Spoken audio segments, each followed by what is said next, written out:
What is a controlled component in React? If you're letting the DOM manage your input values, you're missing out on React's power. A controlled component is a form element whose value is controlled by React state, not the DOM. Instead of the browser storing the input's current value, React does. You declare a state variable, set it as the input's value prop, and React becomes the single source of truth. The DOM just displays what React tells it to display. Here's how it works. You set the input's value prop to your state variable. When the user types, the onChange handler fires, updating the state with the new value. React then re-renders, passing the updated state back to the input. It's a complete loop where React controls the flow. This contrasts with uncontrolled components, where you use refs to pull values directly from the DOM.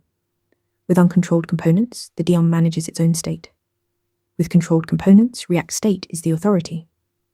Controlled is the React way, uncontrolled is the traditional HTML way.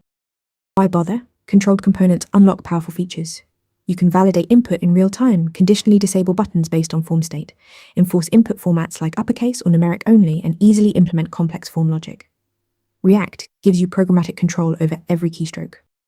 Controlled components let React state drive form inputs through value and onChange, giving you full control over user input. Master this pattern and you'll build better forms. Ready to practice for your next interview? Interview Mentor lets you answer real questions just like this one. After each answer, you get a detailed grade and personalized tips to improve. Watch your scores climb as you keep practicing.